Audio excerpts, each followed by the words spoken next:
السلام علیکم ورحمۃ اللہ وبرکاتہ۔ Fourth class. اعوذ باللہ من الشیطان الرجیم، بسم اللہ الرحمن الرحیم۔ شروع اللہ کے نام سے جو بڑا مہربان نہایت رحم والا ہے۔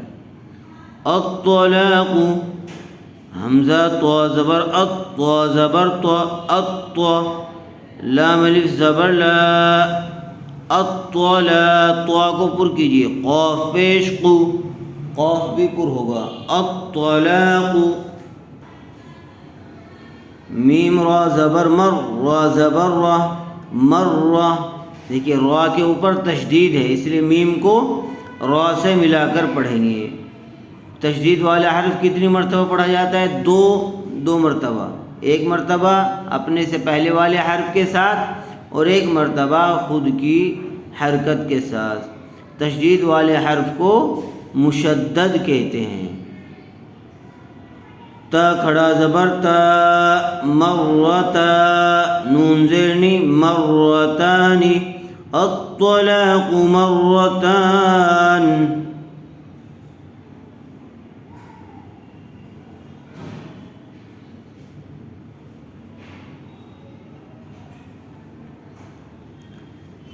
فا زبر فا، حمزہ میم زیریم فئم، سین الف زبر سا، فئم سا، کاف میم دو پیش کم، فئم سا کم، با زیر بھی، میم عین زبر مع، بمع، را واو پیش رو، بمعرو، فا دو زیر فن، بمعروف۔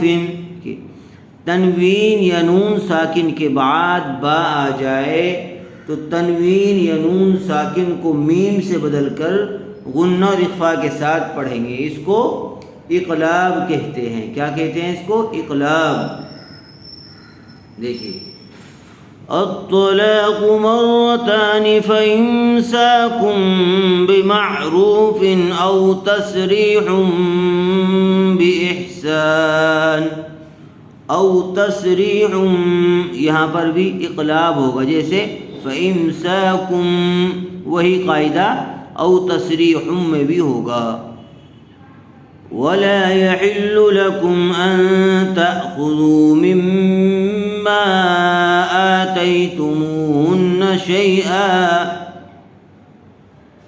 شَيْئًا، دیکھیے حمزہ دو زبر ان، تنوین کے بعد حروف حلقی میں سے حمزہ آیا ہوا ہے، اس لیے بغیر غننے کے جلد اظہار کر کے پڑھیں گے۔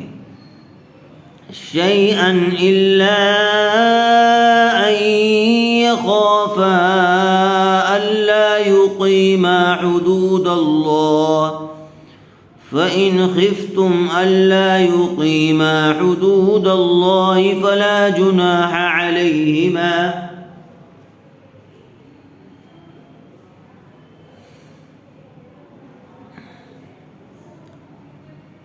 فإن خفتم ألا يقيما حدود الله فلا جناح عليهما فيما افتدت به، تلك حدود الله فلا تعتدوها۔ دیکھیے ایک بار اور دیکھیے اس کو۔ الطلاق مرتان فإمساكم بمعروف أو تسريح بإحسان، ولا يحل لكم أن تأخذوا مما آتيتموهن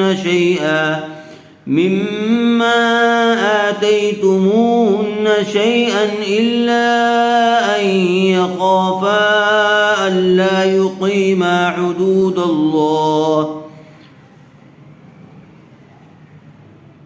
فإن خفتم ألا يقيما حدود الله فلا جناح عليهما فيما افتدت به، تلك حدود الله فلا تعتدوها،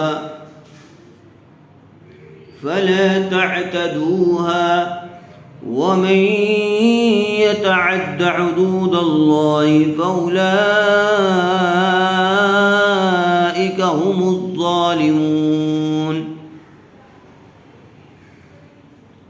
فَإِن طَلَّقَهَا فَلَا تَحِلُّ لَهُ فَإِن نون ساکن کے بعد حروف اخفاء میں سے تو آیا ہوا ہے، اس لیے غنّے کے ساتھ اخفاء کر کے پڑھیں گے. تو کو پر کیجئے، اسی طرح قاف بھی پر ہوگا. فَإِن طَلَّقَهَا فَلَا تَحِلُّ لَهُ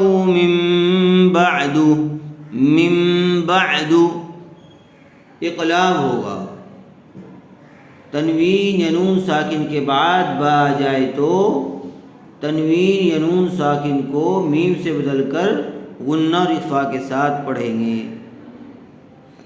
من بعد حتی تنکح زوجا غیرہ، دیکھیں تن اخفاء ہوگا، غنّے کے ساتھ اخفاء کر کے پڑھیں گے. زوجن یہاں پر اظہار کا قاعدہ ہوگا، یعنی بغیر غنّے کے جلد اظہار کر کے پڑھیں گے. یہاں پر اقلاب ہوگا، یہاں پر اخفاء اور یہاں اظہار. فَإِن طَلَّقَهَا فَلَا تَحِلُّ لَهُ مِن بَعْدُ حَتَّى تَنكِحَ زَوْجًا غَيْرَهُ. فَإِن طَلَّقَهَا فَلَا جُنَاحَ عَلَيْهِمَا أَن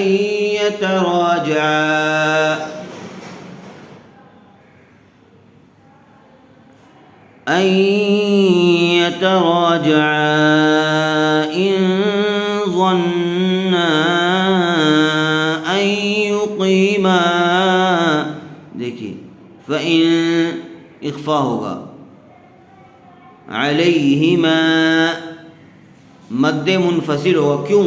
اس لیے کہ حرف مدہ کے بعد حمزہ دوسرے کلمے میں آیا ہوا ہے، اس لیے یہاں پر مد منفصل کا قاعدہ ہوگا. اس کو حرف مدہ کے مقابلے میں تھوڑا زیادہ کھینچ کر پڑھیں گے. این غنہ ہوگا، یہاں پر بھی مد منفصل کا قاعدہ ہوگا. اس کے بعد ان اخفاء ہوگا. کیوں؟ اس لیے کہ نون ساکن کے بعد حروف اخفاء میں سے ضو آیا ہوا ہے. ظن مد منفصل، این غنہ کر کے پڑھیں گے. ان کا دھیان رکھیے. دیکھیے فَإِن طَلَّقَهَا فَلَا جُنَاحَ عَلَيْهِمَا أَن يَتَرَاجَعَا إِن ظَنَّا أَن يُقِيمَا حُدُودَ اللَّهِ وَتِلْكَ حُدُودُ اللَّهِ يُبَيِّنُهَا لِقَوْمٍ يَعْلَمُونَ. اس کو یہاں تک خوب اچھی طرح سے یاد کر لیجیے. قواعد کا دھیان رکھتے ہوئے اچھی طرح سے مشق کیجیے. السلام علیکم ورحمۃ اللہ وبرکاتہ.